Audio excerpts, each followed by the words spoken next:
Well, good morning. This is the hardy survivors here who've made it through security and the whole bit. Glad to see you here. I'm David Sanger. I'm the White House and national security correspondent at the New York Times, and I teach at the competitor for SIPA. So this is showing Keren that we can all live cooperatively here. I'm delighted to be here to just get the conversation going between the Secretary and Keren. They really require zero introduction here. But the book, Inside the Situation Room, which came out, what, about 4 or 5 months ago? Am I remembering that right? We had a great session at Columbia just to introduce the ideas, and it is a terrific read.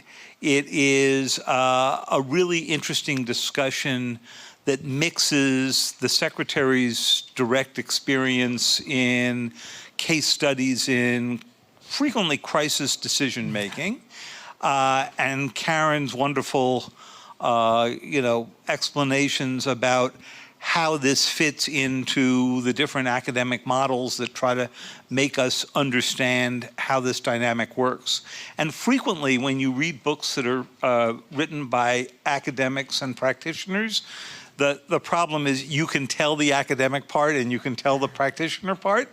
And I'm pleased to say that in this case, you actually can't, which is a wonderful addition to why this is so valuable. And I think it's a really terrific way to sort of get into these issues, because I think part of what the Secretary is also bringing to this is the degree to which the personal dynamics that are involved in these actually affect, to a great degree, the decision-making that is underway. The Secretary was not only sort of rooted inside the Situation Room. We all think of that photo from the bin Laden moment, but that was one of probably only 70 hours that week of sitting in the chair. And she was very patient with me, because at the New York Times, the preferred time between when a decision is made in the Situation Room and when we publish it is about 10 minutes. And the Secretary's preferred time is about 10 years. And somewhere in the middle of that, we tried to meet. I remember showing up in her office one day shortly after we published WikiLeaks, having to explain why I didn't think, in my view, that we had destroyed American democracy forever, or diplomacy forever. She had a different view. So with that, I will leave you to this great discussion of Inside the Situation Room.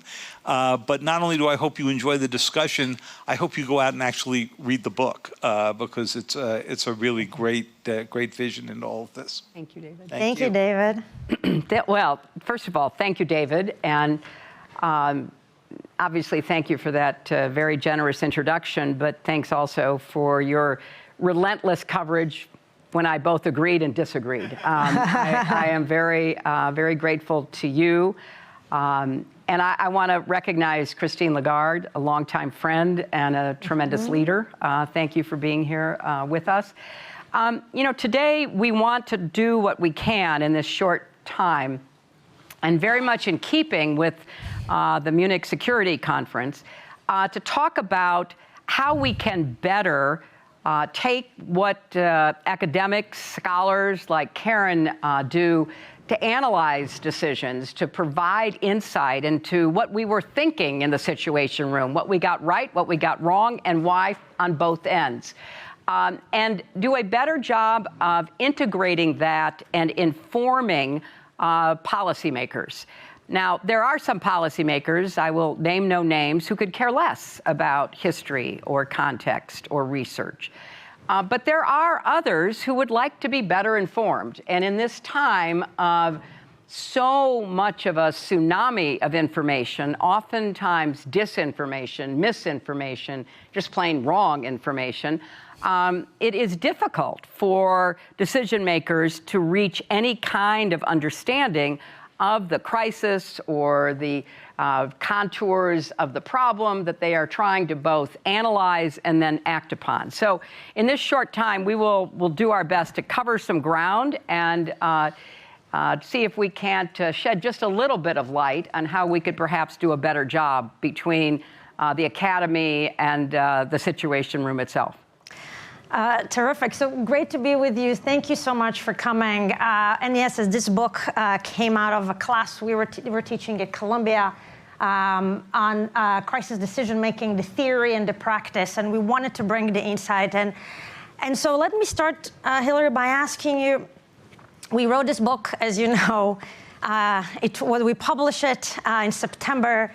So much is changing, and I'm not even going to try to summarize the recent events, if you think about Venezuela or Greenland or what's happening in Ukraine. Now we're all waiting to see what's going to happen in Iran. So there's a lot of changes that we are seeing. How would you describe the framework that we offer in the book? And how can that help making sense of what we're seeing, right, in your opinion? Well, there's a number of points that we make both in the book and that we make in the class that I think are worth talking about. We have learned a lot from behavioral economics and psychology, right, about how not just leaders, but human beings make decisions. What is voluntary? What is involuntary? How do we perceive the situation we find ourselves in? How do we interpret it according to the biases that we bring to it? And we all have them. Mm-hmm. We all have confirmation bias. If we get information that agrees with already existing views of the world, we are more likely to believe it.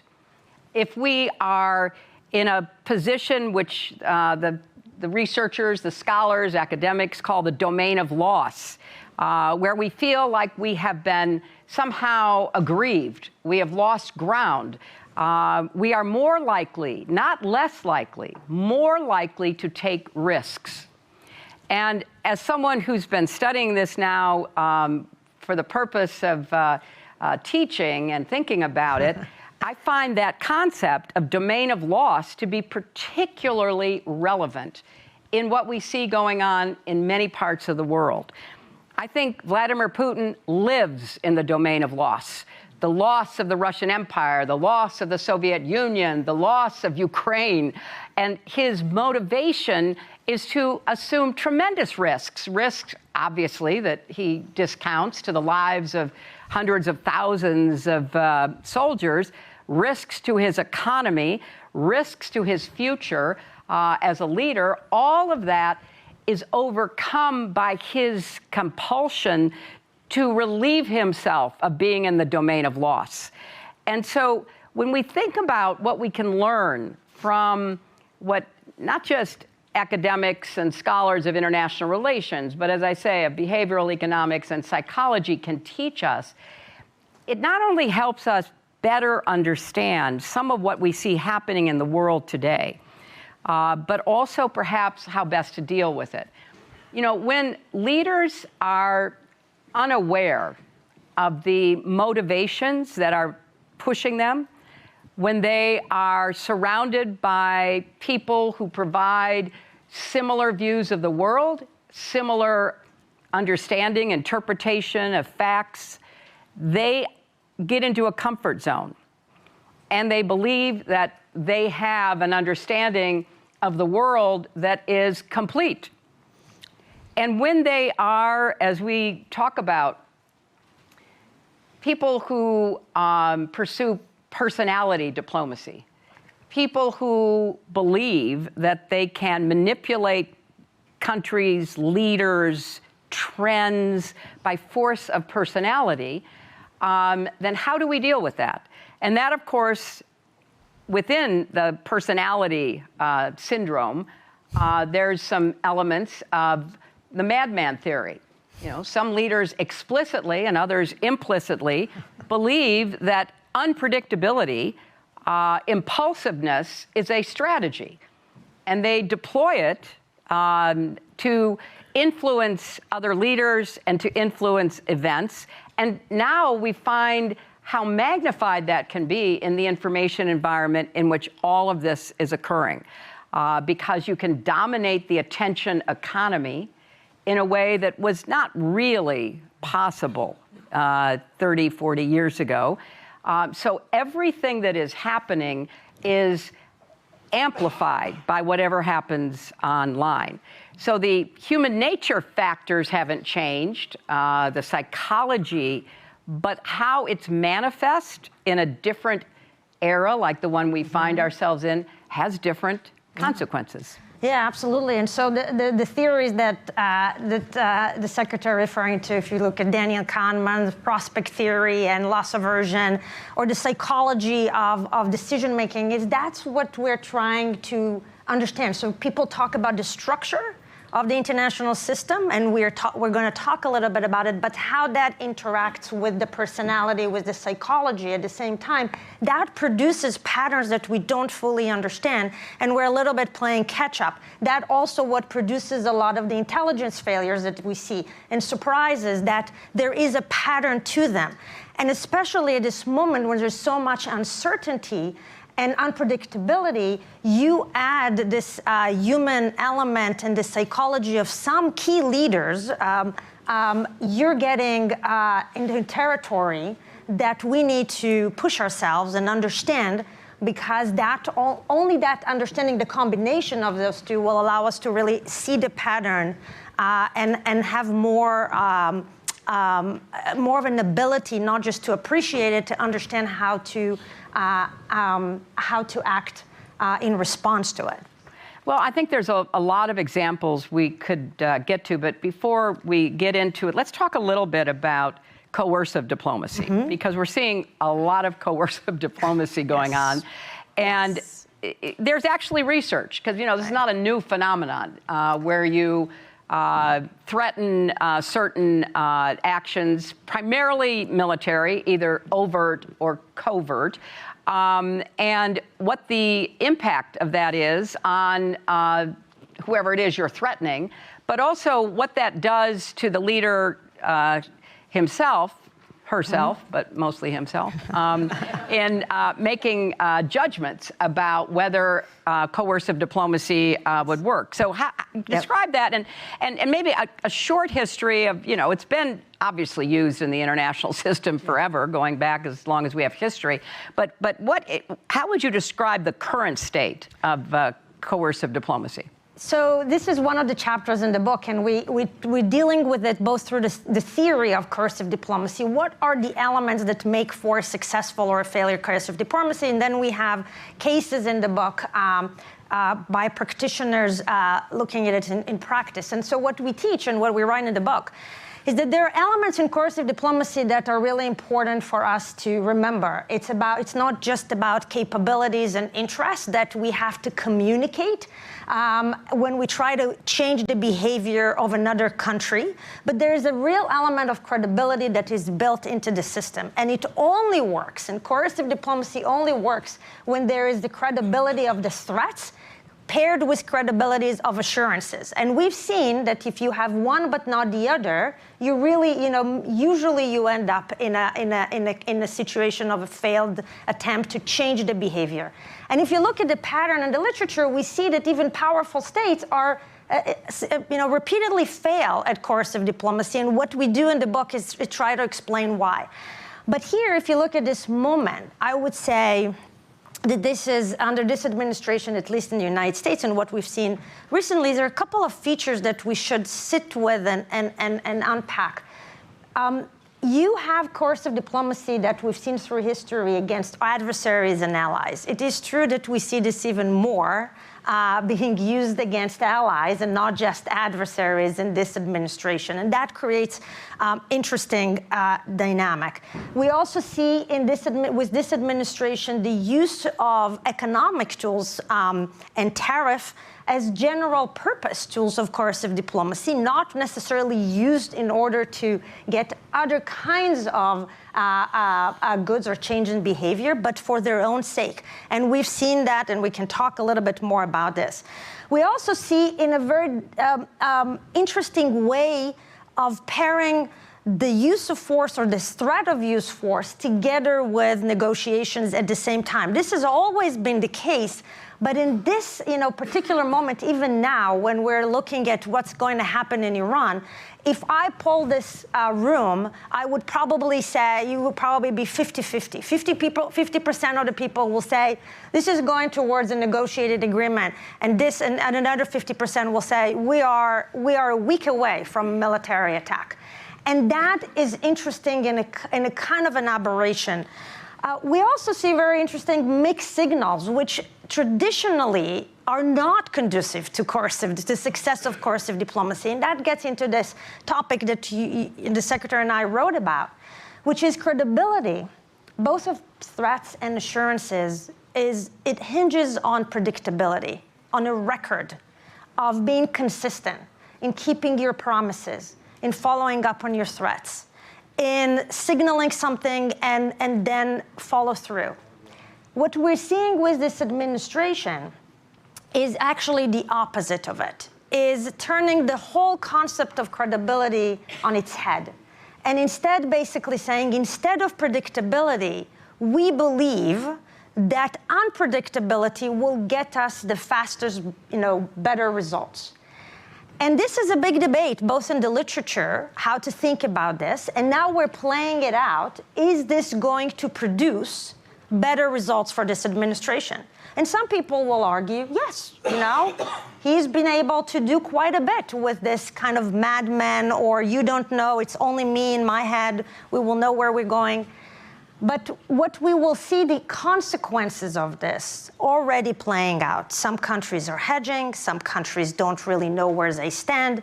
There's no reliability or assurances. Where this will take us in 5, 10 years is not clear. So this theory of this madman and unpredictability is a kind of an interesting way of implementing Schelling's rationality of irrationality, but doing it in a particular way. We also see personalization of coercion that is very different than how we've seen it in the past. It's no longer talking about the countries and the interest of the countries, but it's very much about the leader, very much about Trump, his feelings, his emotions, how they are relevant to any policy that he would want to pursue, becomes a really central point in central part of the coercive diplomacy exercise. So what we're trying to do is unpack this and understand what's the meaning, what are the implications of exercising this kind of coercive diplomacy. And of course, it's interesting, right? I mean, this is all playing out in real time. And it really leads to the question, if you're on the other side of this, what do you do? Exactly. How do you respond? And I think it's fair to say that when you have an unpredictability approach by a leader, that throws people off. You yourself get unbalanced. Like, what's coming next? How do I evaluate this? What does he mean? Would he really do that? I don't understand it. And I think we've lived through a year of a lot of confusion, denial, efforts at conciliation, appeasement. And so coming out of that year, and I would mark the end of the year by Mark Carney's speech, the reality is unpredictability can only be successful if the other side never calls it out, never responds effectively, and doesn't have a consistent response. So what do I mean by that? I think that the pushback on Greenland has bought time. Whether it ends the threat, that's maybe debatable, but it certainly has limited it. Why did that work? Well, it worked because a critical mass of leaders of our allies basically said no. Mm-hmm. Not like, we'll negotiate, we'll do this, we'll do that, with one or two exceptions, but overwhelmingly no. Led by the Danish prime minister, led by countries making a decision to send military assets to Greenland, amplified by a chorus coming from Greenland itself. So there was a really well-presented opposition to the unpredictability. So I'm going to do it, I'm not going to do it. I'd rather buy it, but I'll take it. Whatever the back and forth that went on, there was an effort to say no. And I think that what I hope people are understanding is that, yeah, unpredictability is uncomfortable. Mm-hmm. You know, when you're dealing with an unpredictability approach by a leader who has the power that, you know, this president has or that Putin has, it's important to arrive at a response and stick to it. Because that affects how the leader believes whether or not he can proceed. I think it's also important, and a lot of people, you know, in many different settings, discount the public statements that leaders make. They tend to believe that, you know, what really matters is what's going on behind closed doors in the Situation Room. And if Putin tells you repeatedly, like he did starting here at Munich in his infamous speech, what he's going to do, believe him. And I think with Trump, believe it's what he wants to do. And so the question is, don't doubt what he wants to do, try to figure out how to stop him from doing it. Don't debate what his intention is, because he's telling you what his intention is. He may or may not be able to achieve it, but that's really up to forces outside of him, because left to his own devices, he would certainly try. Mm-hmm. I think similarly, pay attention to what she says and what he does. Pay close attention. And so part of the challenge in this, you know, new, you know, I say new world order, but in a way it's just a reversion to, you know, great power conflict and spheres of influence. And Franklin Roosevelt famously said, you know, during the Second World War, because of the claims by, you know, the Axis powers about what kind of world they were going to create, a new world, he famously said, it's neither new or an order. It's as old as, you know, human nature and human history. So I think people now are paying attention, and that could not come soon enough. And it's imperative that the Europeans do much, much more to unify around opposition to the stated, personalized goals that you know, President Trump is promoting. So now let's move on to talk about. Let's start with Iran, for example. Timely. Timely. So how would, in class, you know, we talk about the Iran and the kind of early stages leading to the JCPOA. We're now seeing, we're in an interesting period with Iran where it's not clear where the negotiations are going to go. You see some statements from Trump. Same time you see protests. And so how, if you were now in the Oval Office looking at this crisis, knowing what we know, what you know, what would you say about how it should be handled, should have been handled? How would you want to see this? Well, we don't have enough time, but let me just, in 2 minutes. Yeah, 2 minutes. You know, I started the negotiations with Iran in 2011 that led eventually to the JCPOA. And we did it secretly because we wanted to test the waters. We did it, ironically, in Oman because they were a trusted interlocutor that could deal with both us and the Iranians. And we had a series of totally secret conversations with my top aide and someone else from the White House to see whether or not there was grounds to go into a full effort or not. And eventually decided it was, and then you know the rest about, you know, bringing eventually not just the U.S. and the Iranians to the table, but the P5 plus Germany, and we laid the groundwork by getting the UN Security Council to pass global sanctions. So we put a lot of pieces in place that required, patient diplomacy, that required really working through the difficulties of getting to a negotiating table by putting enough pressure, enough coercive pressure, in this case on the economy, for the Iranians to take a negotiation seriously. When Trump pulled out of that agreement, he pulled out without any process. He just pulled out.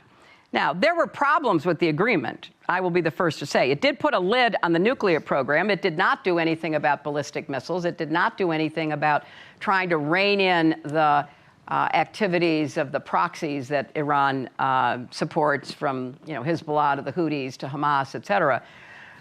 But you started with a lid on the nuclear program, and you could have built on that. You could have said, okay, we got to this, let's see where we go now. So in effect, we are starting from the beginning all over again. And I think that having public meetings with high-level envoys from the White House and highly placed officials from the Iranian regime is not the best way to start something serious, but that is the way it has started.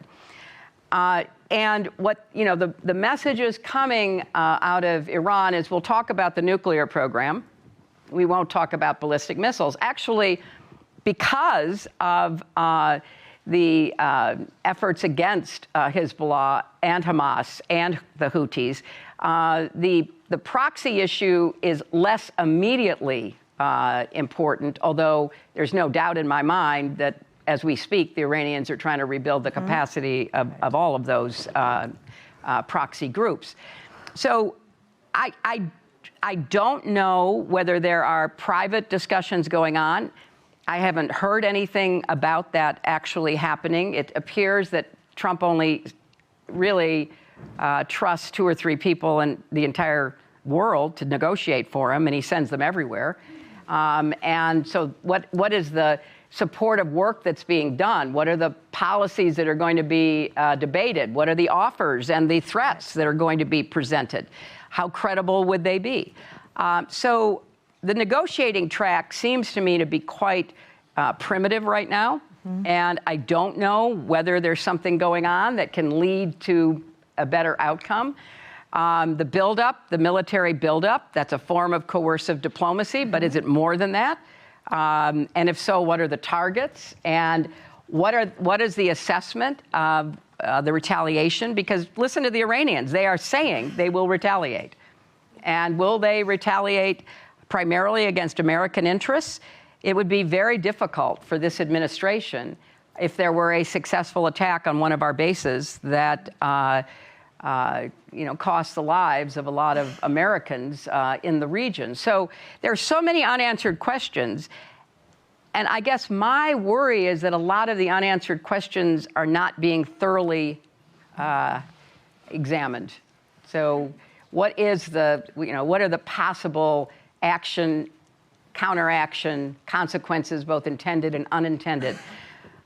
I have thought that with the buildup that they're engaged in, that it's more likely than not that there will be some kind of military action.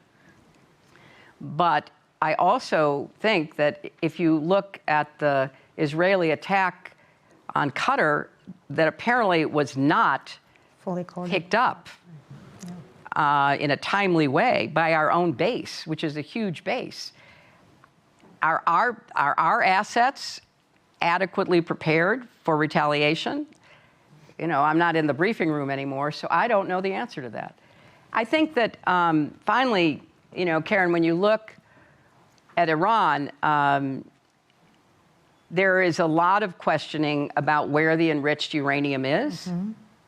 Clearly, there is a supply of it that is highly enriched.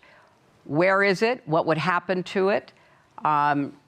The attacks that the United States carried out did destroy a lot of the capacity, but that's for now, not for a year, 2, 3 from now. So all of these issues require, the kind of careful analysis that is certainly not evident from the statements that come out of the White House, but maybe going on elsewhere. And at this point, I don't know how serious the negotiations can be because of how they are structured. And I don't know how the military action would be targeting various assets within Iran, whether that would make a difference. Right, and what the goal is, right? I mean, what do they want? Do they want a regime change? Are they? Well, they would dream of a regime change. How do you accomplish this? Well, without some kind of internal opposition that is well organized and eventually well armed, it's pretty hard to imagine unless there is defections from, the military structure, which. Again, I haven't seen recent intelligence, but just in the public domain, I don't see a lot of evidence of that. Because, look, the decision in Venezuela was to remove Maduro and leave Maduro's regime. Mm-hmm. And why was that? Well, I think the assessment was because they're corrupt, and we can deal with them. They're not for democracy.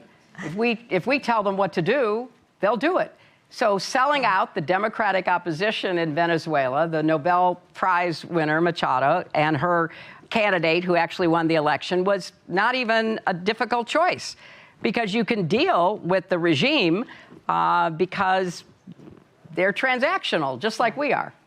Right. I don't think that fits Iran. Mm-hmm. I don't think that's a natural follow-on. And I believe that, it's much more difficult to, even if they know where, the supreme leader is, they might be able to target the supreme leader, but would that lead to regime change? I'm doubtful because of the lack of opposition that could arise and provide an alternative. Yeah, and of course, we're all monitoring the mobilization and trying to kind of get a glimpse of where is this going, and at the same time, all of this happening in the Middle East while we're talking about the Board of Peace and the negotiations with Hamas, and this is all happening next week. There is a big meeting, and so what you're getting is a pattern in terms of, we teach foreign policy decision making. There are theories of how you would expect foreign policy decision making to work. What we're seeing in reality is something very, very different. And that's part of what we're wrestling with. How do we make sense of the way that foreign policy is being conducted? And where is this work being done? Who's doing the work? Are the right people in the room? Do we have the right expertise? And this is important not just because if you think about this administration, it's very much the idea that you want to be in a bargaining situation to get to a deal. It's very much in case of Iran, in case we saw this in the Middle East. Sometimes you do.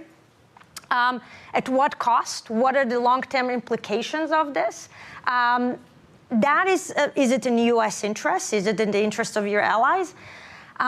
But the whole process of foreign policy decision-making is very different from the way you and I teach it or in the way that you've been practicing it. And this is, I guess, the other call for why we wrote the book. Because we think that academics, scholarship, evidence, data, experience, expertise should be in the room, should be part of the foreign policy decision-making. And what we're trying to say in the book is that we don't see enough of it. Historically, we haven't seen enough of it. We don't see it happening almost at all today. And what we're saying in the book, too, and in the way we talk about it in class, is that we need both the scholars and the academics, as well as the practitioner, the policymakers, to do more. We need the scholars and the academics. Yes, there are some in Munich. Not enough. I looked at the roster. Not enough academics are coming here to engage with policymakers. In the way that we, in higher education and universities, write about foreign policy or teach, we're not making it accessible or as accessible it should be to practitioners. We should engage more. It's important for higher education to be in conversation with the private sector, with policymakers, to convene, to show what are the best new creative ideas and models. And we should not be in an ivory tower just talking to in a room with other academics. And that's on us, and we should do better. And I think on the other hand, practitioners should understand that there is a lot of value to bringing the expertise of the scholars and the academics. Not just because the theories discipline us in terms of how to think, because there is really richness to the historical work and that we can learn and to see the patterns. Those expertise are important, but if we're not invited to participate or be part of the process, we cannot, we will not be able to contribute. And I think we're all losing something. And I think the other, so what we're doing in this book and what I think this conversation is telling us that you take today geopolitical competition, the world order, but if you think about AI and the future of AI and how that's going to affect democracy. And so whatever topic you take today, there is a room for the scholars and the academics to work with the practitioners, the private sector, and so on. And that's what we try to do. And I think that this is important, and this is what we try to also teach our students. Yeah, you know, it is hard because policymakers are under a lot of pressure. And yes, decisions pop up, whether you want them or not, that have to be made. But I would just make a few final concluding points about this. One, a lot of the academic work that I have used and relied on does provide a contextual look at what is happening in countries and regions that can very much inform decision-making. You know, a lot of us are focused on what is, Xi Jinping going to do with Taiwan? Mm-hmm. Well, people who have deep understanding of Chinese history, of Chinese diplomacy, of Chinese military development, actually have a lot to offer. Mm-hmm. Those of us who are trying to figure that out from a diplomacy or a military strategic perspective, and they write a lot of very important pieces that rarely get above a lower level of analysis. They don't get to people who are actually going to be making the decision, although maybe they're part of some, very long briefing. Mm-hmm. Another point is our alliances. Our alliances are a critical part of power. If you're looking at it from the United States, you're looking at it from Europe, you're looking at it in Asia. And we are undermining our alliances. And we're not making a good case as to why that is important for our national security interests. And why that matters, whether it matters to Americans, Canadians, Europeans, whoever, we have to do a better job, and there's information that we can use to make that case. We also have to really focus on what are the problems that are over the horizon. Mm-hmm. Part of my concern about what's happening right now is that so much oxygen has been taken out of the room by the unpredictability and the domination mm-hmm. of the attention economy that it is very difficult to take a deep breath and say, well, what do we need to be worried about, not tomorrow, mm-hmm. but in a year and 5 years? Exactly. We just let the START treaty expire. Right. So there is no arms control agreement between the United States and Russia for the first time in decades. What does that mean for proliferation? We've seen already President Trump says he wants to start testing. He wants to start testing, underground testing of nuclear weapons, something we thought we had put behind us and also didn't need because of, advances in technology. What does that mean? Mm-hmm. So in addition to the immediate and how best to inform that to make better, more lasting, more consequential decisions, who can be there saying, well, wait, what about this problem, which you're not thinking about today, which can really come back and bite you, next year? So I really think that a better partnership or collaboration, let's say, between academics and decision makers will enhance the ability to make better decisions that will stand the test of time. Could not agree more. And with that, we hope that you will enjoy the book, and I hope we enjoy the conversation. Thank you so much, Secretary Clinton, for everything that you do and for being such a great partner. Thank you all very much.